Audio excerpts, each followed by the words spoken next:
en 2006, vino la primera gran explosión de los estudiantes, principalmente los estudiantes de educación primaria y secundaria, que empezaron a manifestarse en contra de un sistema que consideraban injusto, principalmente por la gran brecha de calidad de educación que existe entre los colegios, la educación pública y la educación privada, que finalmente existe como una educación para ricos y para pobres.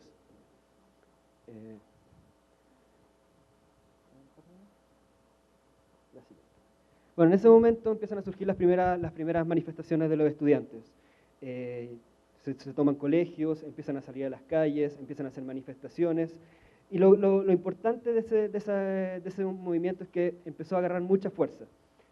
Tanto así que ya no eran solamente los alumnos de la educación pública los que salieron a las calles a manifestarse, sino que empezaron los mismos estudiantes de la educación privada, que nunca antes se habían sumado a este tipo de manifestaciones, empezaron a apoyarlos, empezaron a sumarse a estas manifestaciones y hacer de esto algo masivo.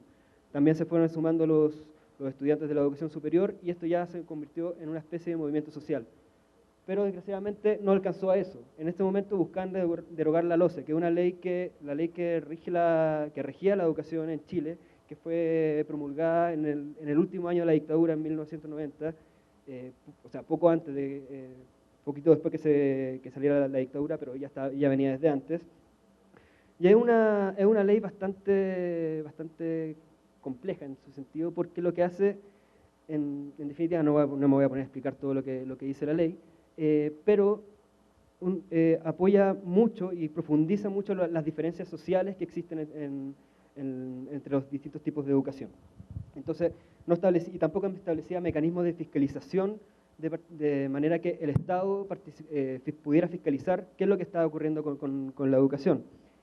Esto finalmente hizo que la educación privada pasara durante mucho tiempo sin ninguna fiscalización, sin cumplir índices de calidad, y ahí, a pesar de que salían las calles, hubo mucho movimiento, con varios logros entre medio de los estudiantes que lograron meter en la ciudadanía la idea de qué es lo que está pasando con este sistema de educación.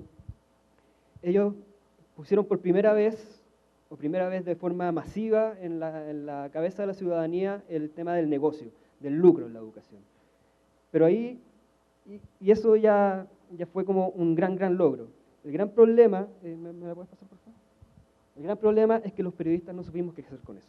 Hablaban del lucro, hablaban del negocio, y los periodistas cometimos el error de seguir con las consignas, de no profundizar qué es lo que hay más allá. No supimos cómo desmenuzar ese sistema que estaba pasando. Entonces lo que vino después, los estudiantes lograron sentarse a una mesa con los parlamentarios, con el gobierno, y lograron eliminar la LOCE. Y la cambiaron por la Ley General de Educación, que es una ley que presenta algunos avances, pero en el fondo seguía donde mismo. Todo el sistema seguía donde mismo. Y ahí seguíamos cometiendo el error. No nos metimos a investigar y a desmenuzar qué es lo que había en el negocio de la educación.